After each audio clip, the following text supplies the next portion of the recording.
साथियों नमस्कार। आज जो हमारी एक स्टोरी है, कहानी है, तो वो ऐसी है कि हम चाहते हैं कि हमारी सब जगह प्रशंसा हो, लोग हमारी तारीफ करें, वाह वाह तुम कैसे हो, वाह वाह तुम ऐसे हो। तो लेकिन मेरी स्टोरी से ये को सुनने के बाद आप बोलेंगे काश मेरी भी कोई बुराई कर दे। हे भगवान, ये मेरी बुराई क्यों नहीं कर रहा है? मतलब कि आप चाहोगे कि आपकी भी बुराई कोई करे, थर्ड पर्सन। तो कहानी ऐसी है, ज्ञान नहीं, कहानी स्टोरी मज़ेदार। एक राजा रहता है। तो वो राजा रहता है, बहुत अहंकारी रहता है। तो अहंकारी तो रहता है, किसी से लेना देना नहीं, कभी किसी की तारीफ नहीं करना, कभी किसी के बारे में कुछ अच्छा नहीं बोलना। बहुत अहंकारी अकड़ू टाइप का था। तो अकड़ू जैसा था, तो अब जैसा था वैसा था, मगर राजा था, कोई कुछ बोलता नहीं था उसको, हिम्मत ही नहीं थी ना किसी में।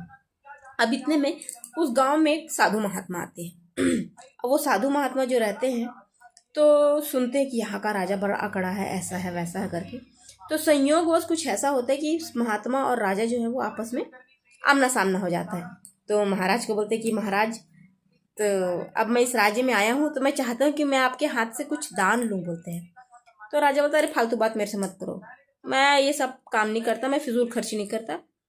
तो बोलता है, फिर भी महाराज कुछ मुझे दो। मैं कुछ नहीं दे सकता, सोता है। तो उन दोनों के बीच में ऐसा वैसा कुछ कुछ बात चलती रहती है। इतने में महाराज का जो घोड़ा है वो लीद कर देता है, मतलब पॉटी कर देता है। तो पॉटी कर देता है, तो अब दोनों देखते हैं तो महाराज बोलते हैं, काम करो, तुम अपने हाथ उठा के यही मेरे को दे दो, बोलता है। बोले इसको दूं, इसको दूं? तो हाँ इसको दो, बोलते हैं। मुझे क्या है, लो भाई। महाराज उठाता है और उसके हाथ में रख देता है। अब रख देता है, उसके बाद में वो अपने रास्ते और वो अपने, तो वो थैंक यू बोल के चला जाता है। अब महाराज अगले दिन सुबह जैसे ही उठता है और अपनी बालकनी में जाता है, तो दिखता है वहाँ पर बहुत बदबू आ रही होती है। तो बदबू किस चीज़ की आ रही करके तो ध्यान से देखता है कि घोड़े की लीद रहती है, बहुत सारी घोड़े की लीद रहती है। और वो पता नहीं कहाँ से उसके यहाँ, तो अपने लोगों को बुलाते हैं कि ये लीद कहाँ से आया। तो बोले पता नहीं महाराज, हम भी सुबह उठे तो यहाँ लीद पड़ी हुई थी। तो बोलते इसको जल्दी हट, वो बहुत बदबू आ रही, मुझे रहा नहीं जा रहा है। तो लोग जैसे तैसे करके वो लीद को हटाते हैं, और जैसे ही हटते हैं फिर वहाँ पर उतना ही इकट्ठा हो जाता है।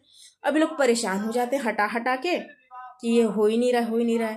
तो इतने महाराज को याद आता है कि अरे यार, मैं तो उस साधु को ऐसी लीद दिया था, तो उसका श्राप व्राप तो नहीं दे दिया उसने? तो श्राप तो नहीं दे दिया, ये सोचकर वो उसको ढूंढने लगता है कि भाई कहीं कुछ और मत हो जाए, ऐसा वैसा करके। तो मिल जाता है वो महात्मा उसको। तो बोले बात बताइए महाराज, क्या हुआ? तो बोले कल मैं आपको लीद दिया था, बोले। अब वो लीद जो है वो बहुत बदबू आ रहा है महाराज। तो कल तो मैंने तो आपको दे दिया दान में, लेकिन वो मेरे आंगन में इतना सारा हुआ। तो बोले आपने तो, मैंने तो आपको बोला कि भाई दान में कुछ दे दो, तो आपने ले दिया। तो आपने मांगा तो मैं दिया, लेकिन दिया तो आपने ना, तो हाँ तो अब वो आपको अगर धन दिए होते, कुछ और दिए होते, तो वो आपको 100 गुना मिलता। लेकिन अब आपने तो लीद दे दिया, तो वो बढ़ गया।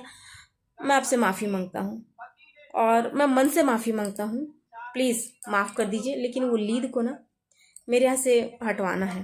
तो बोले हट तो जाएगा, लेकिन उसके लिए आपको एक काम करना पड़ेगा, बोले। तो बोले क्या काम करना पड़ेगा? तो बोलते हैं कल सुबह ऐसा कुछ करिए कि लोग आपकी बुराई करने लगे। लोग आपकी बुराई करें, जितनी बुराई करेंगे उतना आपके लिए फ़ायदेमंद होगा। अच्छा। तो एक राजा जाता है शाम को, कुछ ऐसी अफवाह फैला देता है कि राजा ऐसा है वैसा है करके, और लोग उसकी बुराई करने लग जाते हैं। अब बुराई करते हैं तो देखता है राजा, अगले दिन से जैसे जैसे उसकी बुराई बढ़ती जाती है, उसका लीद जो है वो कम होता जाता है, और शाम के आते आते उसका आंगन पहले जैसा साफ सुथरा हो जाता है। तो अब बड़ा खुश, अरे वाह क्या बात है। अब वो फिर वापस उस महाराज को ढूंढता है, जो धन्यवाद करने, बोले थैंक यू बोल दूँ कम से कम।